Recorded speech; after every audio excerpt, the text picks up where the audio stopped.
اهدنا الصراط المستقيم.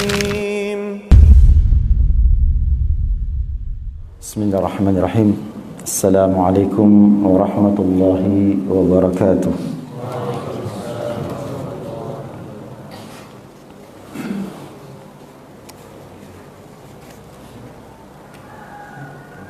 إن الحمد لله نحمده ونستعينه ونستغفره ونعوذ بالله من شرور أنفسنا ومن سيئات أعمالنا. من يهده الله فلا مضل له ومن يضلل فلا هادي له.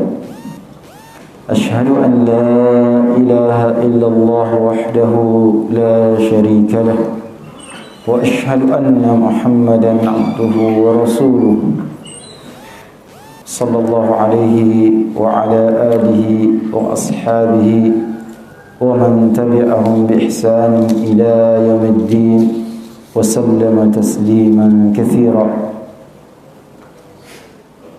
أما بعد، معاشر الإخوة والأخوات رحمني ورحمكم الله تعالى. Alhamdulillah, kembali pada subuh hari ini kita diberi kesempatan oleh Allah Jalla wa'ala untuk bersama-sama duduk dalam majelis yang mutawadhi' ini, tempat yang mubarak, musalla kita, musalla Hisnul Muslim, musalla yang memakai nama Hisnul Muslim, penjaga atau benteng seorang Muslim.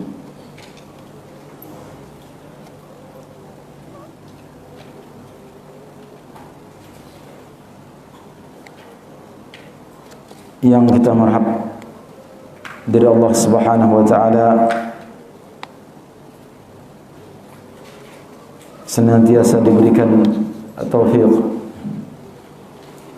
kepada apa yang dicintai dan diridhai Allah Subhanahu wa ta'ala untuk kita kerjakan, untuk kita jalankan dalam kehidupan kita, tetap berada di atas jalan atau jalur pendahulu kita dari kalangan as-salafus salih ridwanullah ta'ala alaihim ajma'in, yaitu jalan ilmu,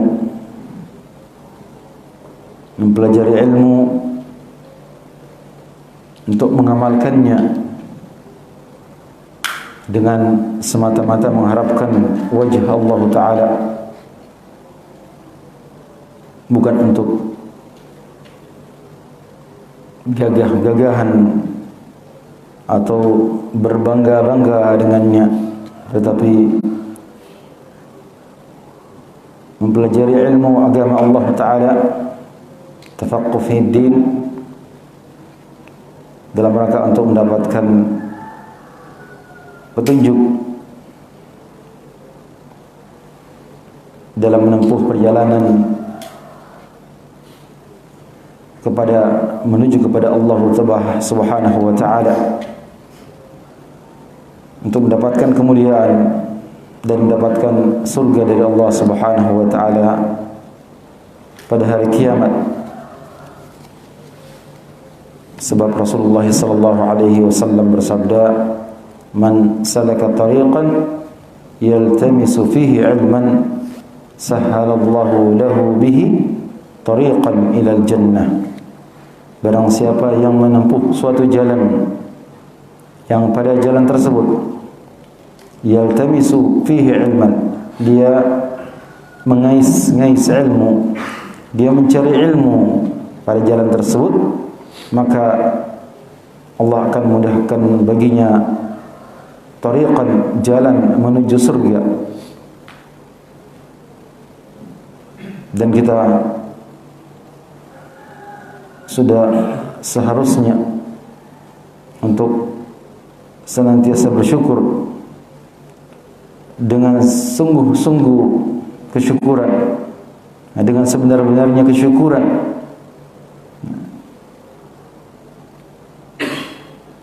Tatkala kita menyadari bahwa betapa beruntungnya kita yang diberikan taufik oleh Allah Subhanahu wa taala untuk mengenal, untuk mengerti dan diberikan secercah cahaya ilmu, cahaya kepada jalannya Rasulullah sallallahu alaihi wasallam yang diikuti oleh para sahabatnya dan orang-orang yang mengikuti mereka dengan baik. Di antara banyaknya orang-orang yang tidak mengerti dan tidak diberikan kesempatan oleh Allah Subhanahu wa taala untuk memahami hal tersebut.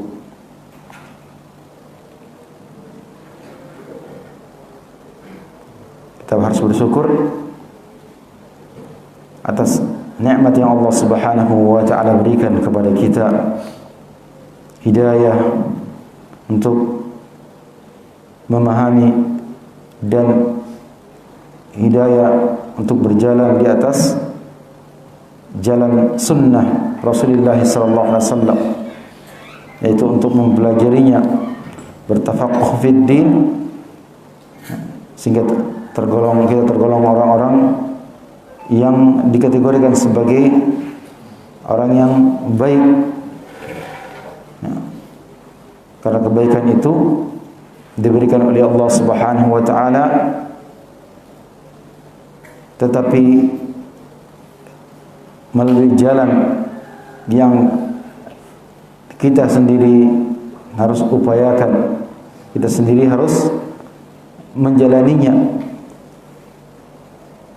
yaitu dengan cara bersabar dalam menuntut ilmu, bersabar duduk setelah sholat subuh, ketika orang kebiasaannya setelah sholat subuh mungkin kembali ke tempat peristirahatannya untuk tidur lagi.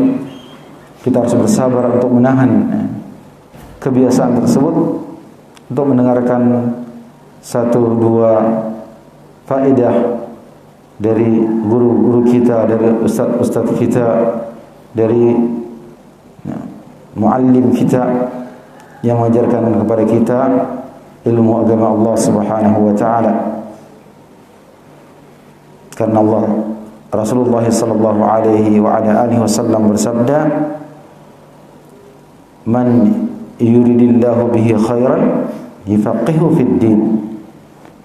Barang siapa yang Allah inginkan kebaikan padanya, maka yufaqihu fid din, Allah akan berikan kepadanya kefahaman, pemahaman terhadap agama, yaitu agama Allah Subhanahu wa taala.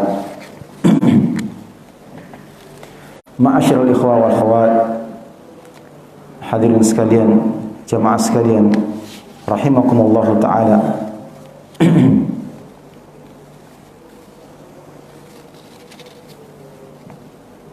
Dalam kehidupan kita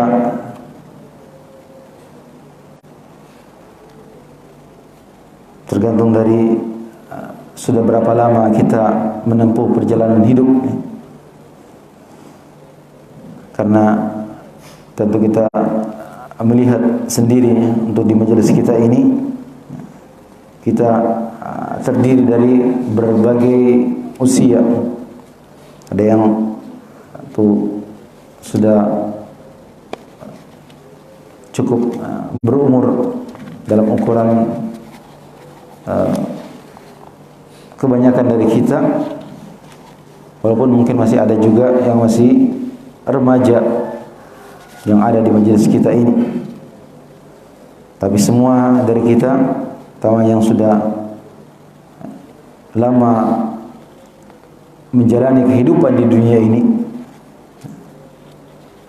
kita sudah mengalami fase-fase kehidupan kita yang alhamdulillah kita bersyukur kepada Allah Subhanahu wa taala, akhirnya kita dikumpulkan dalam majelis ini, majelis yang kita semua menyadari dan sudah memahami bahwa jalan yang hak itu adalah jalan yang telah ditujukan oleh Rasulullah sallallahu alaihi wasallam, yang diikuti dan diambil petunjuk jalan tersebut oleh para sahabatnya radhiyallahu taala anhum ajma'in, kemudian diteruskan oleh generasi yang diawali dengan generasi terbaik dari umat ini, itu setelah para sahabat generasinya para tabi'in dan atba'ut tabi'in, dan juga seterusnya oleh para a'immah. Kita sudah mengalami masa-masa ketika kita berada dalam kejahilan, belum memiliki ilmu. Mungkin sebagian kita belum mengetahui kewajiban kita terhadap Allah Subhanahu wa taala, meskipun sudah mencapai usia baligh atau mukallaf, nanti 20 tahun baru mengerti kewajiban solatnya, bahkan ada yang sudah 30 tahun mungkin, berbeda-beda. Nah, tapi semua itu akhirnya berakhir ketika Allah Subhanahu wa taala memberikan hidayah kepada kita. Hidayah untuk apa? Untuk menyadari dan memahami bahwasanya jalan yang hak itu adalah jalannya Rasulullah SAW, dan bahwasanya tidaklah kita berada dalam kehidupan yang benar kecuali kalau kita hidup dengan keimanan, dan keimanan itu tidaklah akan ada pada setiap dari kita kecuali setelah Allah Subhanahu wa taala memberikan kepada kita bahagian daripada ilmunya Allah Subhanahu wa taala, yang kemudian setelah itu ilmu tersebut diamalkan dan kita berusaha untuk terus menuntutnya, mempelajarinya, untuk kita amalkan sambil bersabar dalam semua apa yang kita kerjakan itu, dalam menuntut ilmu, dalam beramal mengamalkan ilmu kita, dan juga ketika kita menyampaikan kepada orang lain yang ada di sekeliling kita, di sekitar kita, terutama orang tua kita, saudara-saudara kita, dari kerabat kita, tetangga kita, sehingga semuanya berada di jalan yang sama, jalannya Allah Subhanahu wa taala, jalannya Rasulullah sallallahu alaihi wasallam. Kita bersabar sebagaimana firman Allah Subhanahu wa taala, wal 'asr innal insana lafi khusr illa alladhina amanu wa 'amilus shalihat wa tawasaw bil haqqi wa tawasaw bis sabr. Demi waktu asar, demi masa, sungguh setiap manusia berada di dalam kerugian kecuali orang-orang yang beriman. Saya katakan tadi, tidaklah seorang itu dikatakan hidup kecuali dia hidup sebagai orang yang beriman. Nah, afaman kana mayitan fa ahyainahu wa ja'alna lahu nuran yamshi bihi fin nas.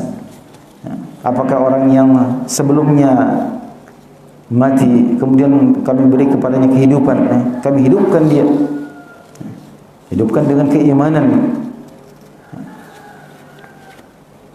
kemudian kami berikan kepadanya cahaya, yang dengan cahaya itu dia berjalan di tengah-tengah manusia.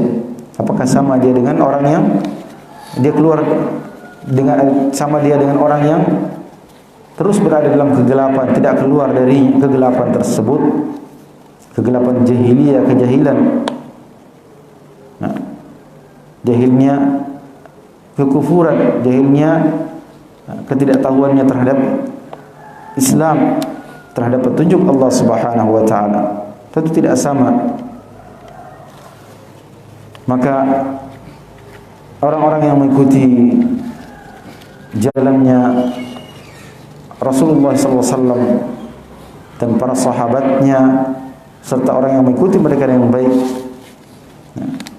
dalam menuntut ilmu, dalam beramal pada segenap aspek agama Allah Subhanahu wa taala, karena yang dituntut adalah ilmu agama Allah taala, fiqh din, dan bukan menuntut ilmu yang kemudian membedakannya dengan orang yang lain yang tidak menuntut ilmu. Semua ilmu, meskipun semua atau kebanyakan daripada ilmu ada kebaikannya, tapi yang dimaksud dengan ilmu yang menjadikan seorang mulia dengannya, dimuliakan oleh Allah Ta'ala dengannya, yang dia diangkat derajatnya oleh Allah Ta'ala dengannya, itu adalah ilmu din. Nah, ilmu terhadap agama Allah Subhanahu wa taala. Nah, yang Allah Subhanahu wa taala firmankan,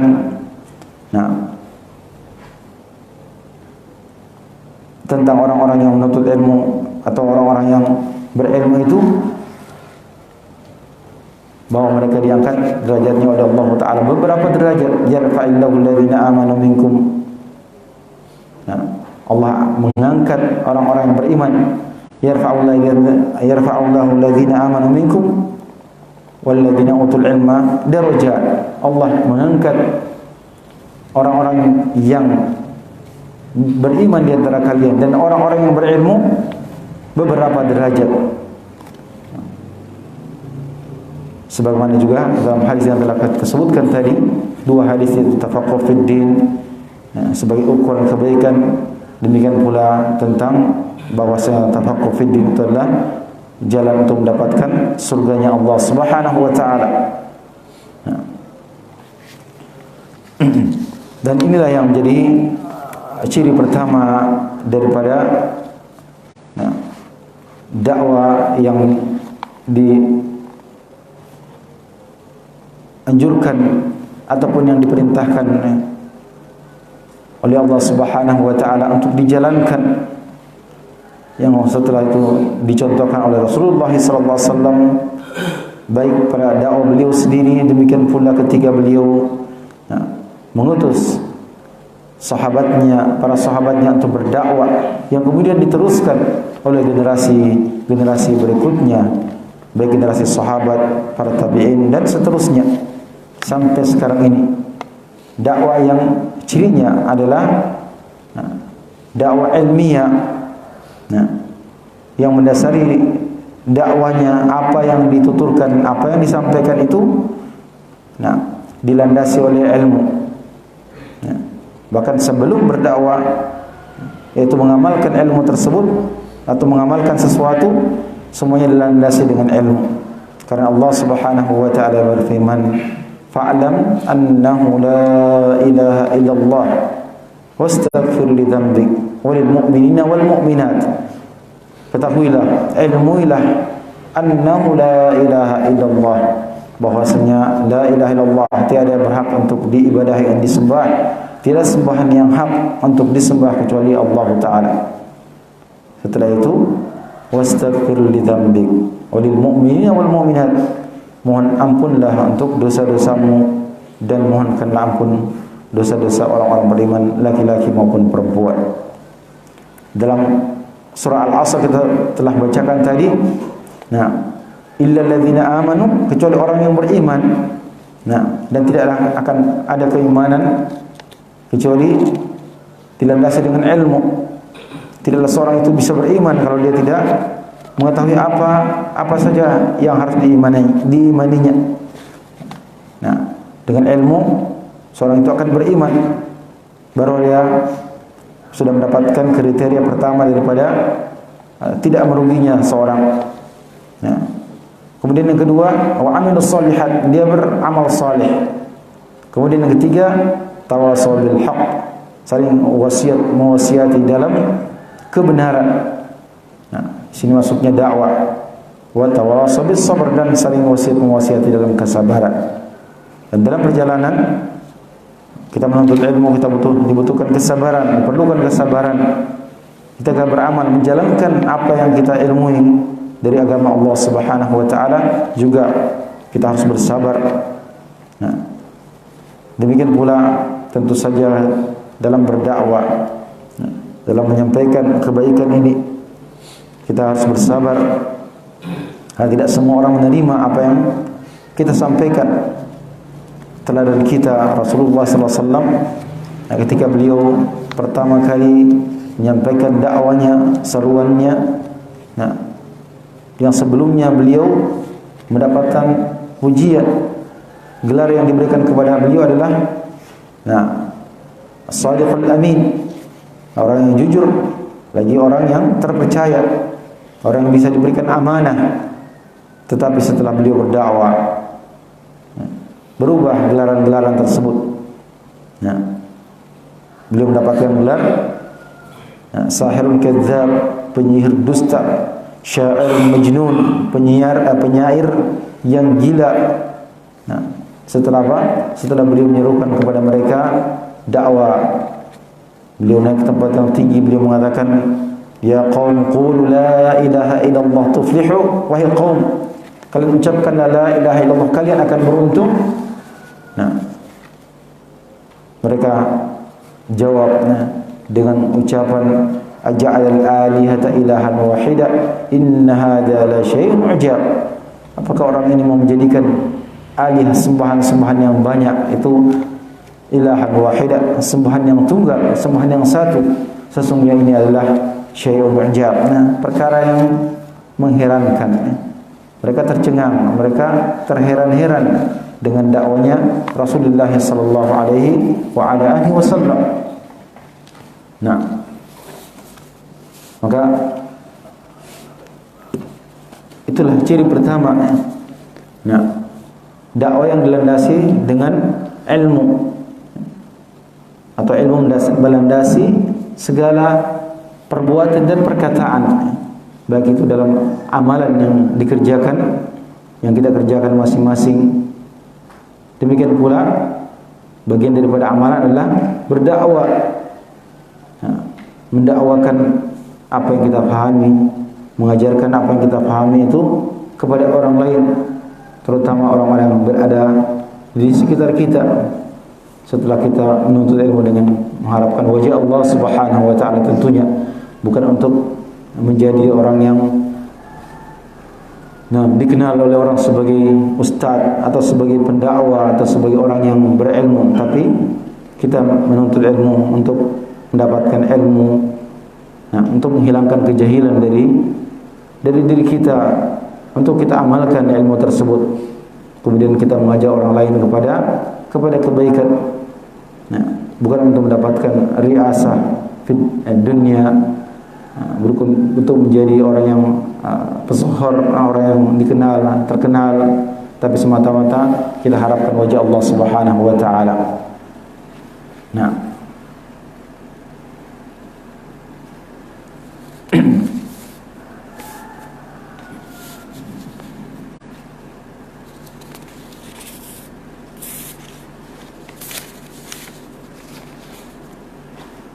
maka ciri yang pertama dari dakwah yang mulia, dakwah Ahlus Sunnah, itu adalah mendasari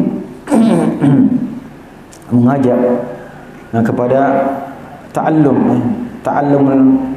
ilmu atau ta'alim al-Islam, mengajak kepada mempelajari ajaran Islam, syariat Islam, baik itu akidahnya, baik itu ibadah, baik itu akhlak, demikian pula adab atau suluk, kemudian mengamalkannya. Tidak seperti dakwah yang mengajak kepada amalan atau sebagian daripada amalan Islam yang mempertajam atau men-stressing pada sebagian daripada ajaran Islam tanpa dilandasi dengan ilmu. Bahkan orang-orang sudah bisa berdakwah meskipun dia tidak memiliki ilmu, meskipun dia menggunakan dalil balighu anni walau ayat, kalian sampaikanlah hadis Nabi SAW, kalian sampaikanlah dariku walaupun satu ayat. Tetapi mereka hanya menerapkan bagian pertama daripada hadis tersebut, yaitu balighu anni, balighu, sampaikan. Dengan mereka berdakwah, tapi bagian kedua daripada atau bagian daripada hadis tersebut, yaitu anni, dari Rasulullah SAW, ternyata mereka tidak penuhi kriteria tersebut. Karena apa yang mereka sampaikan sebagiannya berasal dari penuturan cerita-cerita, hikayat-hikayat, karangan-karangan. Entah siapa yang mulai mengarang cerita tersebut. Tidak ada sumbernya. Berbeda dengan dakwah Ahlussunnah,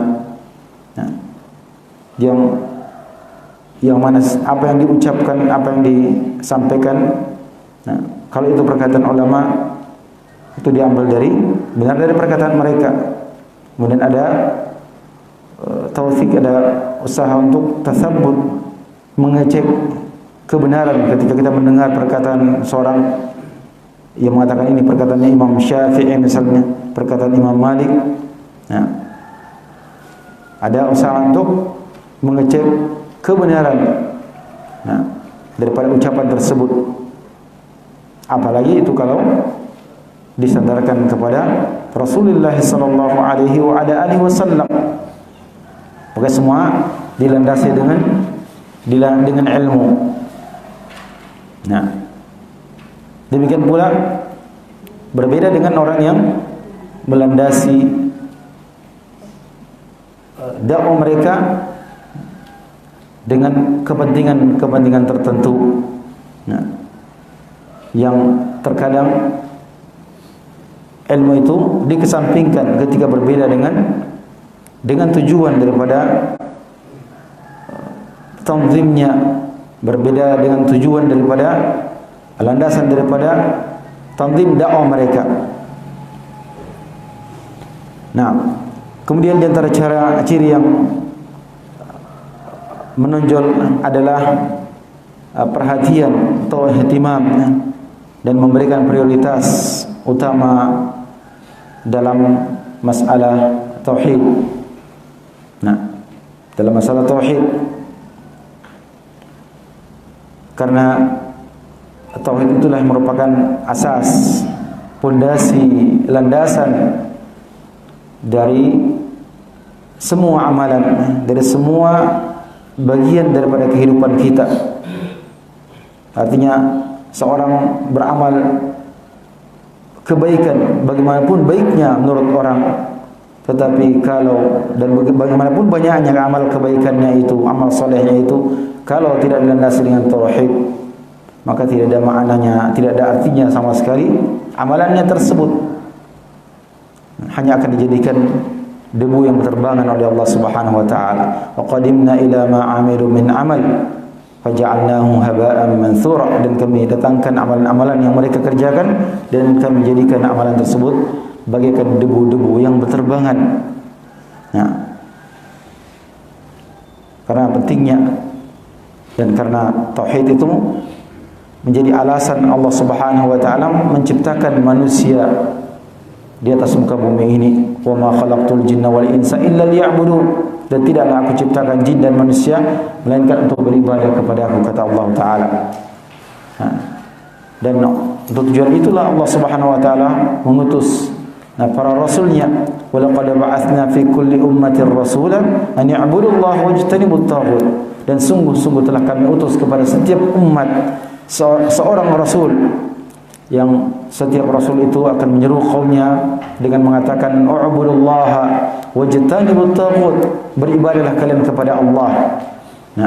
Dan beribadah dan tinggalkanlah ibadah kepada taghut, yaitu segala sesuatu yang diibadahi, segala sesuatu yang disembah dari selain Allah, dan dia ridha dengan penghambaan kepadanya.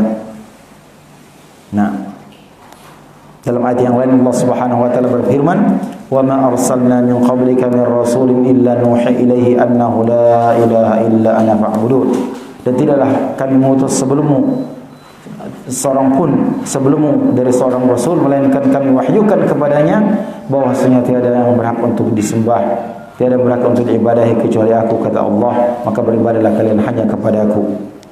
Nah, maka dan karena itulah yang pertama kali diserukan oleh Rasulullah SAW, yang pertama kali didakwakan oleh Rasulullah SAW ketika telah diperintahkan untuk berdakwah secara jahar, nah, terang-terangan. Seperti yang saya sudah sebutkan tadi, Nabi naik ke tempat yang tinggi mengajak kaumnya. Beliau katakan, "Ya qaum, qulu la ilaha illallah tuflihu." Nah, beliau tidak mengajak kepada amalan-amalan ketika itu, karena belum ada kewajiban ketika itu, kecuali kewajiban untuk mentauhidkan Allah Subhanahu wa taala, untuk membersihkan akidah dari noda-noda kesyirikan, dari penyakit yang paling utama, penyakit yang paling kronis, yaitu penyakit kesyirikan. Nah, beribadah kepada selain Allah taala dengan apapun bentuk ibadah tersebut. Itulah yang pertama kali diserukan sampai 13 tahun. Kurang dari 13 tahun belum ada syariat kewajiban puasa, salat dan lainnya. Kewajiban salat pun bahkan beberapa bulan sebelum hijrahnya Rasulullah SAW ke Madinah. Nah,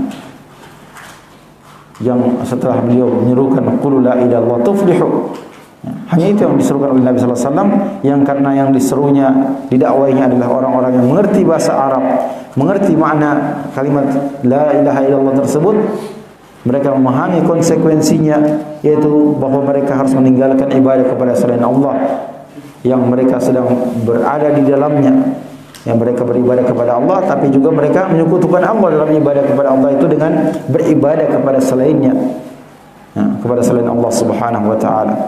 Itulah sebabnya mereka mengatakan, ucapan mereka yang diabadikan oleh Allah taala, ucapan mereka itu aja'alal alihata ilahan wahida. Nah, apakah orang ini mau menjadikan sembahan yang banyak, alihah jama dari ilah, menjadi ilahan wahida, sembahan yang tunggal. Inna hadza la syai'un ujab. Nah, maka itu menjadi dakwah yang utama, landasan dakwanya. Dan lebih jelas lagi ketika Nabi SAW mengutus sahabatnya untuk berdakwah, kata beliau alaihi salatu wassalam, innaka ta'ti qauman min ahli kitab, sesungguhnya engkau akan mendatangi satu kaum dari kalangan ahli kitab. Kalau kitab orang punya ilmu berarti, karena ada kitabnya, ada landasannya. Nah, ini juga isyarat kepada apa yang telah kita sebutkan tadi. Nah, bahwasanya ciri yang pertama dari dakwah ini adalah dakwah yang ilmiah, melandasi amal perbuatan dan dakwah dengan ilmu. Nah, tidak asal sekedar ngomong, tidak ada ilmunya. Nah, alhamdulillah, ikhwah kita ada yang dulunya pendakwah. Nah, begitu dia mengenal dakwah ahli sunnah, tidak mau lagi berdakwah. Nah, dianggapnya semua yang dulu itu batil. Nah, padahal mungkin tidak seperti itu seharusnya. Tinggal dia melakukan tasfiyah saja, pembersihan. Dia menyaring apa yang menyimpang, dia tinggal diluruskan. Tapi karena seriusnya, walaupun sudah senior dalam dakwah sebelumnya, dia tidak mau lagi berdakwah. Nah, dia meninggalkan dakwah dalam artian untuk sementara mungkin. Nah, meskipun sebagian sekarang sudah mulai juga aktif menyampaikan ilmu. Setelah sebelumnya dalam waktu yang lama cukup sempat vakum.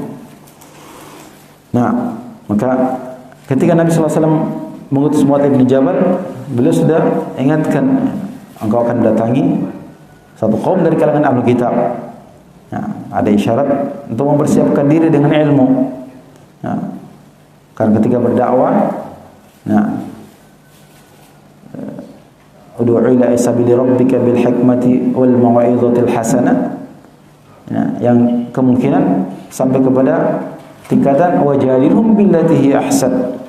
Nah, berdakwahlah kalian kepada ud'u ila sabili rabbika, kepada jalan Rabbmu, bil hikmah wal mau'izatil hasanah wajadilhum billati hi ahsan. Dalam ayat yang lain, wala tujadilu ahlul kitab illa billati hi ahsan. Janganlah engkau mendebat, berjidal dengan ahli kitab kecuali dengan cara yang baik. Nah, mungkin sampai kepada kondisi seorang itu harus berdebat dengan orang yang punya dasar ilmu sebelumnya. Maka dia harus punya ilmu yang benar, yang kuat sebelum berdakwah. Nah, maka ini perlu ihtimam kepada ilmu. Nah, maka orang yang dekat berintisab kepada dakwah yang mulia ini bukan orang yang malas-malas untuk datang dalam majelis ilmu, menganggap dirinya sudah ahlus sunnah, bahkan paling ya bahasa kita paling salafi. Nah, kalau dia sudah pakai imamah, nah kepalanya gini imamah. Kalau dia sudah pakai, maaf, pakai thawb seperti ini, pakai jubah kalau kita bahasa kita, dan sudah. Nah, atau kalau dia sudah paling lama, wah saya paling senior ini. Nah, ada istilahnya, oh ini wah senior kita. Tapi senior tidak ada perubahan dari sejak awal sampai ke sudah 20 tahun, ada sudah 30 tahun. Tidak ada perkembangan, begitu-begitu saja. Nah, dari segi ilmu tidak ada tambahan ilmu. Sebagian yang sama-sama belajar dulu lebih 30 tahun yang lalu ya. Sampai sekarang masih belajar, alhamdulillah masih belajar, mau belajar bahasa Arab terus belajar, tidak pernah selesai.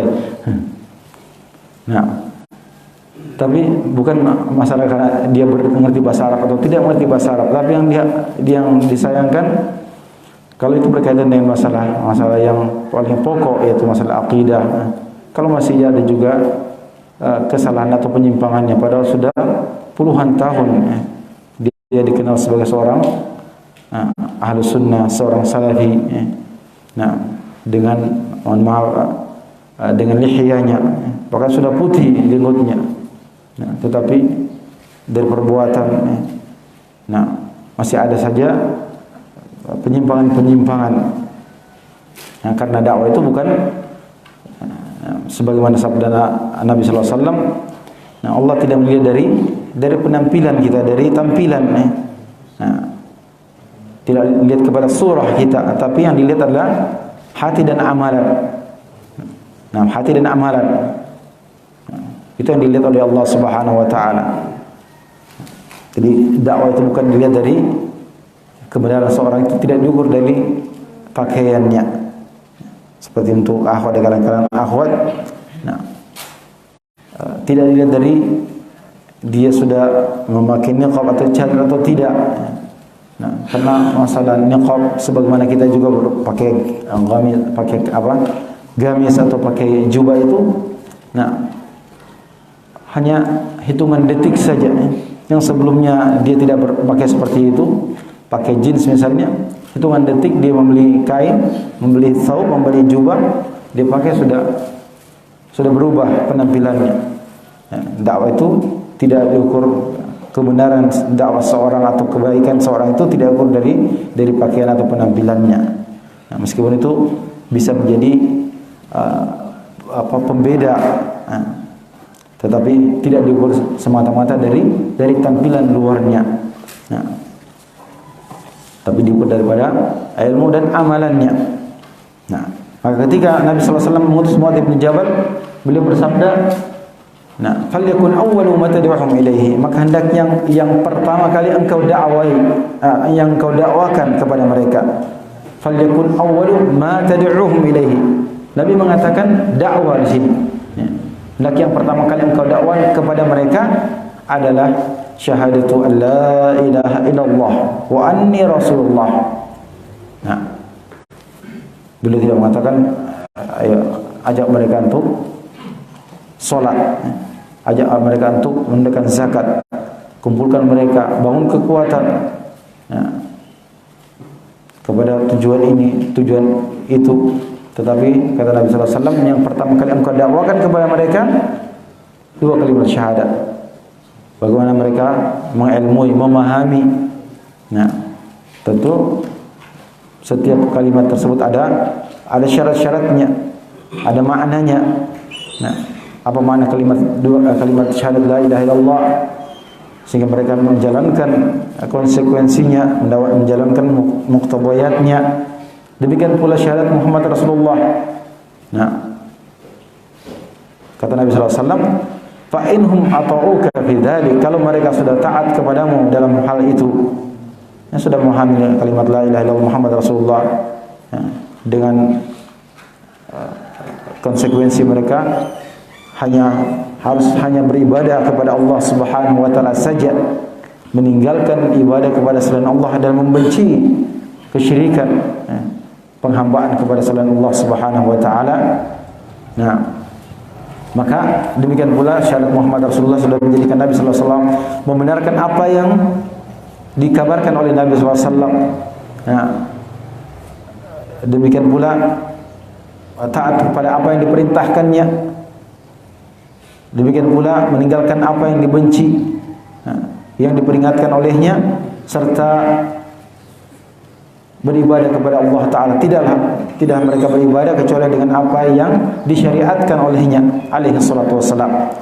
Kata Nabi sallallahu alaihi wasallam, fa inhum ata'uka fi dzalik fa'alimhum, maka sampaikan kepada mereka annallahu farada alaihim khamsa salawatin fi kulli yawmin wa lailah, bahwa Allah telah wajibkan atas mereka salat 5 waktu sehari semalam.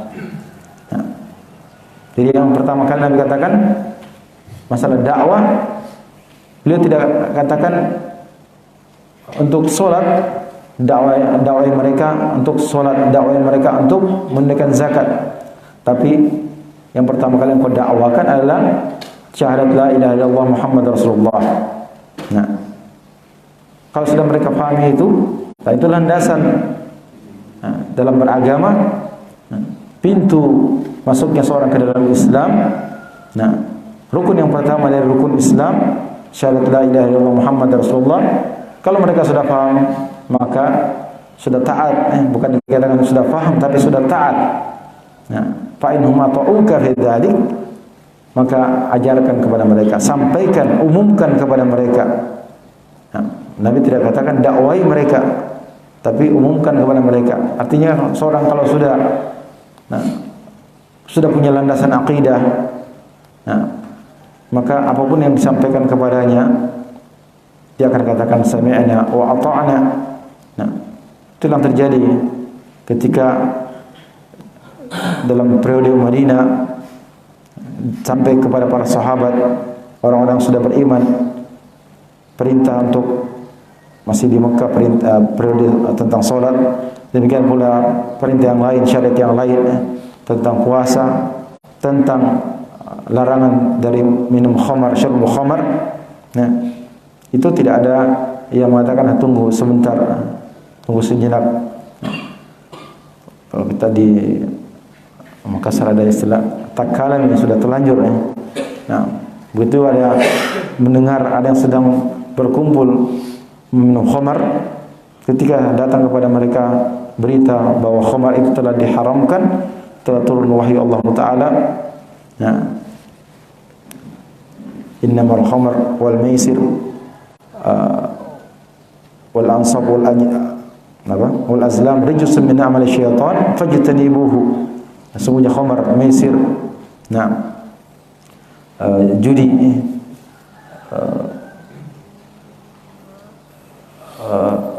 ibadah kepada berhala adalah rijsun min amali syaitan, najis dari amalan syaitan, maka jauhilah. Yang sudah mengumpulkan, sudah duduk untuk minum khamar, mereka tumpahkan semua khamar mereka sampai mengalirlah khamar-khamar itu seperti kira ada banjir atau seperti saluran air karena banyaknya. Mereka tidak menunggu, ya, langsung sami'na wa ata'na. Itu kalau sudah punya landasan akidah yang kuat. Nah, sehingga apa saja yang disampaikan tentang halal, tentang yang haram, seorang hamba Allah Ta'ala, seorang ahli sunnah itu akan, nah, karena keadaannya sudah kuat, maka ihtimam pertama adalah kepada akidah. Nah, demikian pula di antara cirinya adalah ittiba dalil, mengikuti dalil, ya, dalil dari kitabullah dan sunnah Rasulullah sallallahu alaihi wasallam berdasarkan pemahaman para salafus salih. Nah, memahami dan pemahaman para salafus salih, ya, bukan mengikuti dalil Alkitab saja, bukan mengikuti dalil Alkitab dan sunnah saja, tetapi dengan pemahaman para salafus salih. Dengan pemahaman para salafus salih, bukan dengan pemahaman sendiri, pemahaman yang diambil dari hawa nafsunya sendiri, tetapi dikembalikan pemahaman terhadap kitabullah dan sunnah Rasulullah SAW. Itu pemahamannya para salafus salih, yaitu generasi pertama dari umat ini yang Nabi SAW telah bersaksi atas kebaikan mereka, tentang kebaikan mereka. Sebagaimana sabda Rasulullah SAW, khairun nasi qarni, thumma alladhina yalunahum, thumma alladhina yalunahum. Sebaik-baik manusia adalah generasiku, periodeku, yaitu generasinya para sahabat. Thumma alladhina yalunahum, kemudian orang-orang yang datang setelah mereka, yaitu generasinya para tabi'in. Kemudian alladhina yalunahum, generasi setelah para tabi'in, yaitu atba'ut tabi'in. Maka dikembalikan kepada pemahaman mereka dan para imam yang mengikuti mereka dengan baik. Bagaimana pemahaman mereka tentang akidah, tentang ibadah. Bukan dalam satu perkara saja.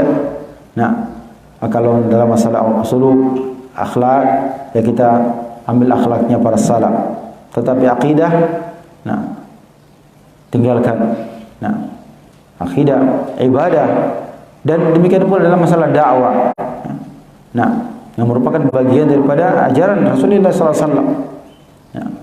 Termasuk di antara dakwah tadi, apa yang pertama kali kita dakwakan, prioritas dakwah.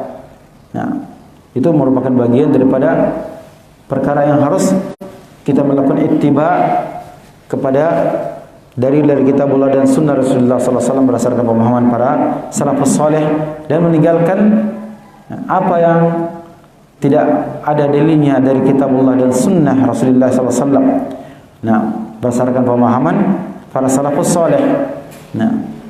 Karena apa yang amalan apapun yang tidak ada dasarnya, tidak didasari dengan dalil dari kitabullah dan sunnah Rasulullah SAW, dan tidak diakui dalam pemahaman para salafus salih, itu adalah bid'ah yang harus ditinggalkan, meskipun orang menganggapnya itu suatu kebaikan. Meskipun orang menganggap hasanah. Dan juga bahwasanya Ahlus Sunnah, dakwah salafiyah ini membenci bid'ah.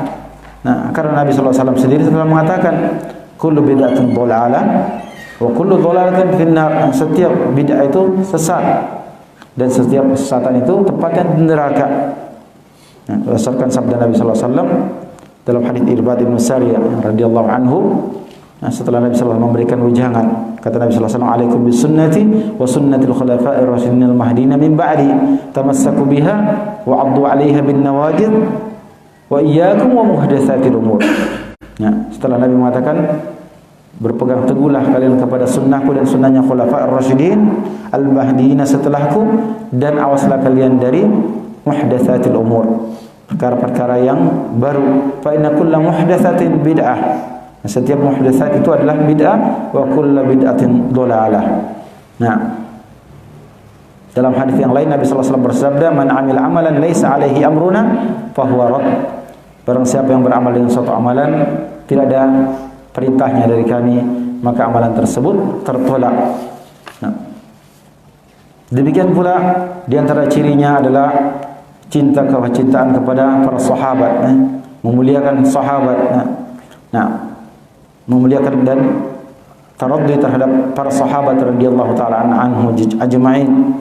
Nah, mendoakan keridhaan Allah Subhanahu wa taala untuk mereka agar mereka diridhai oleh Allah Subhanahu wa taala.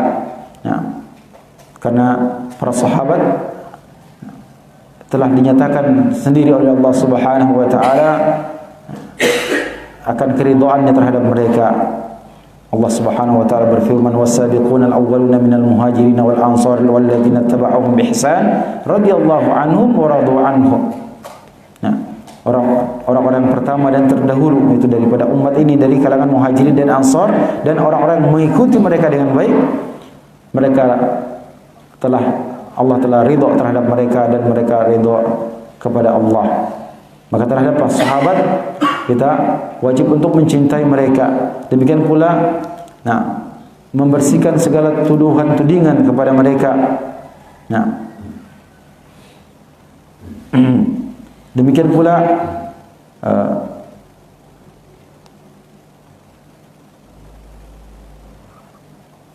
mereka memuliakan mereka dan menghormati mereka, tetapi tidak mendudukan mereka pada kedudukan yang bukan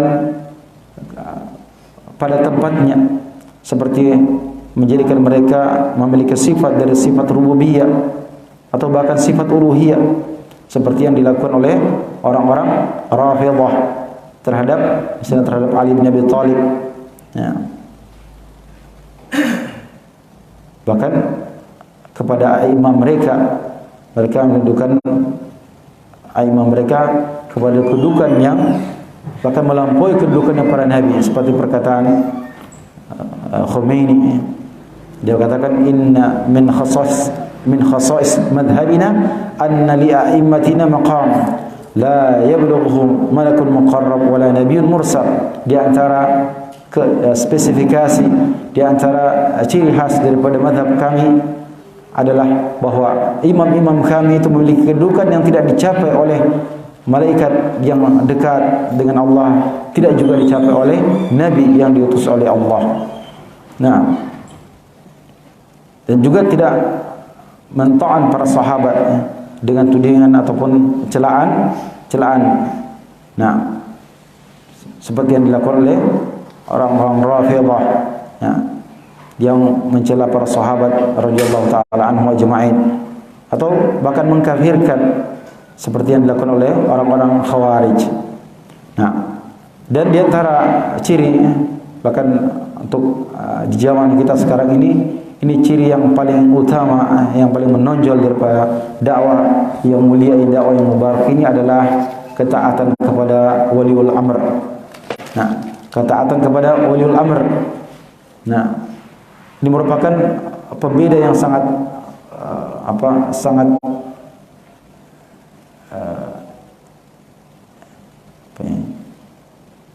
ukuran ya, alat ukur yang paling canggih mungkin ya, yang paling spesifik mungkin ya. Nah, kalau mungkin lainnya, ciri-ciri yang lain, pembeda yang lain itu masih sulit membedakan, maka dalam masalah ketaatan kepada waliul amr inilah Ahlus Sunnah atau dakwah salafi ini menonjol. Nah, bisa dibedakan dengan dakwah yang lainnya. Nah, baik. Maka kita bisa melihat seorang ketika dia memiliki as-sam' wa ta'ah,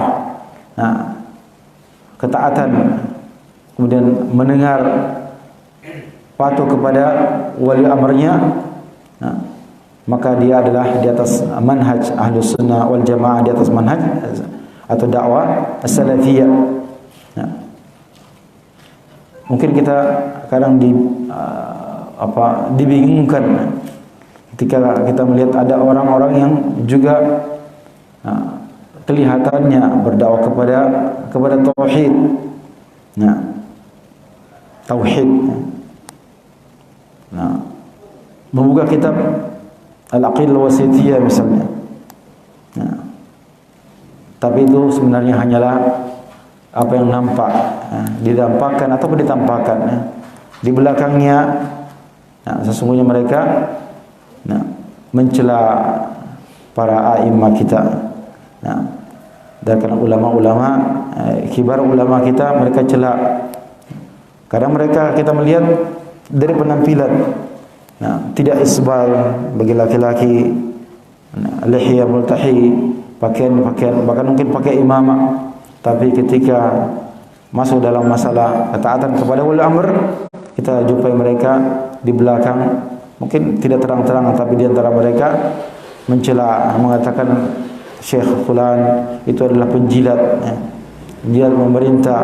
Syekh Fulan adalah tidak ada ingkar mungkarnya dan sebagainya, seperti yang dialami pada masa sekarang ini dan sebelumnya kami ketahui dari pada masa-masa hidupnya para masyayikh kita, Syekh bin Baz rahimahullah taala, Syekh Muhammad bin Shalih Al-Utsaimin rahimahullah taala.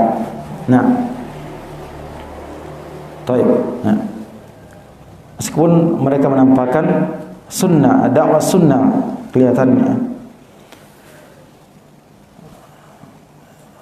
Syekh guru kami Syekh Abdurrahman Muhyiddin rahimahullah taala, sudah dapat ya Ustaz Rizki ya? Kenal ya? Kan masih dapat ya? Tapi sudah takut mungkin ya waktu itu. Beliau belum sampai setahun meninggal rahimahullah taala. Itu menyebutkan menceritakan ya ketika mereka menghadiri majelis-majelisnya Syekh masyayikh katanya seperti Syekh bin Baz rahimahullah taala, itu mereka yang menampakkan iltizam bis sunnah. Kalau kita lihat datang ke masjid, masya Allah, mereka orang-orang saf awal, paling rajin, cepat. Itu juga yang harus kita perbaiki dari dakwah kita. Jangan hanya intisab mengatakan wah kita ini salafi ahlus sunnah, angkat bendera tinggi-tinggi, tapi amalan tidak ada, jauh. Yang paling terakhir datangnya selalu masbuk. Kalau di masjid paling masbuk. Bagaimana orang tidak lebih mendengar orang lain, karena orang lain mereka lihat oh inilah yang lebih berhak untuk dikatakan sebagai ahlus sunnah. Mereka yang datang di masjid di awal, mereka yang mengikuti sunnah. Sebentar salafin, jauh dalam pengamalan, dalam amaliyah, melaksanakan ibadah, mengikuti sunnah Rasulullah SAW, dalam berbicara dengan orang lain, dalam akhlak yang bekertinya kepada orang lain. Itu yang perlu kita perbaiki. Bukan berarti kita tidak memiliki itu. Alhamdulillah ustaz-ustaz kita, ikhwan kita banyak baik. Yang tidak baik itu yang biasanya diekspos oleh orang-orang yang membenci dakwah ini. Itu saja yang mereka tidak baik. Ketika dikatakan itu kan oknum, katanya oknum tapi sekolah, seperti kata Haji Joni kemarin. Mereka seperti itu, tapi sekolah. Maksudnya rombongan ya. Baik. Mereka akan duduk. Kalau mereka di belakang para masyayikh, mereka menjulurkan lidah, kata Syekh Abdurrahman Muhyiddin.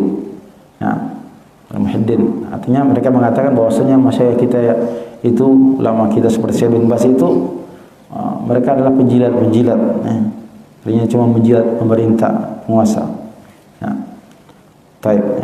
Dan masalah ketaatan kepada wali amr adalah perkara yang merupakan akidah, salah satu akidah daripada ahlus sunnah, akidah adalah akidah salafiyah, yang kita diwajibkan untuk taat kepada wali amr dari kalangan ulama maupun dari kalangan umara, pemerintah kita.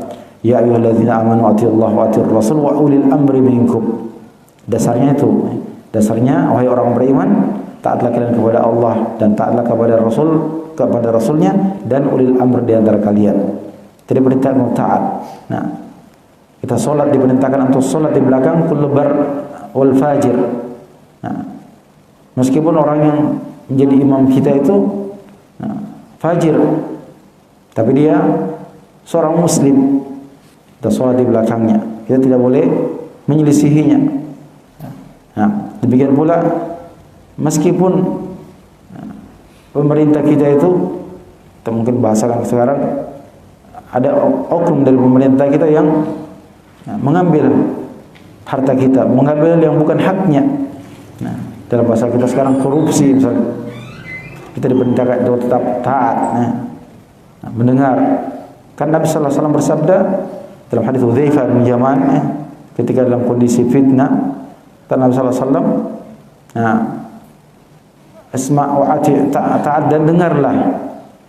Meskipun wa'in akhadha malak, meskipun dia mengambil hartamu, wa'in darba dhuhrak, meskipun dia memukul punggungmu, ya meskipun kita dia zalimi, tetap kita taat dan mendengar. Kecuali kalau kita diperintahkan untuk berbuat maksiat, maka kata Nabi sallallahu alaihi wasallam, la ta'ata li makhluqin fi ma'siyatil khaliq, tidak ada ketaatan kepada makhluk dalam kemaksiatan kepada Al-Khaliq. Nah, maka tidak ada, bukan termasuk Ahlus-Sunnah orang yang mengajak untuk berdemo, mendemo penguasa, mendemo pemerintah, atau dia berbicara di atas mimbar dalam majelis seperti ini, menyindir, nyebut-nyebut keburukan, kesalahan, kekeliruannya, seperti yang sekarang dilakukan oleh sebagian orang untuk menjatuhkan penguasanya sendiri atau penguasa orang lain. Kita sekarang mungkin sering melihat di internet disebut tidak pernah dilakukan oleh, kecuali oleh siapa anaknya Raja Salman itu, Muhammad bin Salman. Oh, begini lagi, disebut-sebut keburukan-keburukannya. Ini karena kita tidak mengikuti di negeri sana, tapi di negeri kita sendiri misalnya akan kita dengarkan pembicaraan, bahkan pembicaraan di warung kopi. Nah, maka bukanlah termasuk dakwah Ahlussunnah yang membicarakan kejelekan-kejelekan penguasanya sendiri, meskipun itu di warung kopi, bukan di atas mimbar. Nah, karena itu akan menimbulkan kebencian kepada penguasa. Dan Ahlussunnah, dakwah Sunnah adalah dakwah yang mengharapkan kebaikan kepada penguasanya, mendoakan penguasanya. Nah, seperti kata Imam Barbahari rahimahullah taala, seandainya ada doa mustajab, kalau seandainya lakukan lagi dakwah mustajab, kalau seandainya saya memiliki doa yang mustajab yang dikabulkan oleh Allah taala, la ja'altuhu li sultanahu, ya, maka saya akan jadikan doa itu untuk sultan, untuk penguasa. Nah, karena kewajiban untuk mencintai penguasanya, tapi bukan berarti membenarkan semua apa yang dilakukan. Meskipun salah, dikatakan itu benar, tidak. Dakwah Sunnah tidak seperti itu, dan bukan dakwah yang menjilat. Nah, tetapi ketika ada kekeliruan, ciri dakwah Sunnah adalah menyampaikan keluhan tersebut, tapi bukan di atas mimbar, bukan terang-terangan, bukan berbicara kepada teman meskipun itu satu orang, tapi dia berbicara langsung kepada, kalau dia punya kemampuan, disampaikan sendiri-sendirian, empat mata, diam-diam, sembunyi-sembunyi. Nah, disampaikan seperti yang dikatakan oleh para a'imah tadi, antaranya Imam Syafi'i rahimahullah taala, barang siapa punya nasihat kepada di sultan, maka dijadikan itu nasihatnya secara sir, dan jangan dijadikan aliannya terang-terangan nasihatnya. Ada katakan, oh saya menasihati, bukan ingin membuat makar, saya menasihati, tapi nasihatnya di atas mimbar. Itu yang dilakukan oleh orang-orang mengikuti manhajnya Syed Qutb atau dan saudaranya Muhammad Qutb, yang berkembang, yang ini merupakan hasil dari tarbiyah yang lama yang mereka lakukan selama bertahun-tahun, akhirnya keluar juga dalam bentuk khutbah-khutbah mereka, ceramah-ceramah mereka pada zaman tahun 90-an ya, 95 ketika saya baru datang di Saudi, itu sudah beberapa tahun berkembang ya. Kaset-kaset yang tersebar adalah kasetnya Salman Al-Auda. Nah, yang berbicara tentang hal-hal yang ada, kita akui itu ada tersebar, tapi mereka jadikan kesalahannya, jatuhkan kesalahannya dan aibnya itu kepada penguasanya. Artinya di mereka menjelekkan penguasanya sendiri, yang akan memancing kepada kebencian orang kepada penguasanya sendiri, yang akan menjadikan berujung kepada fawdhah nantinya.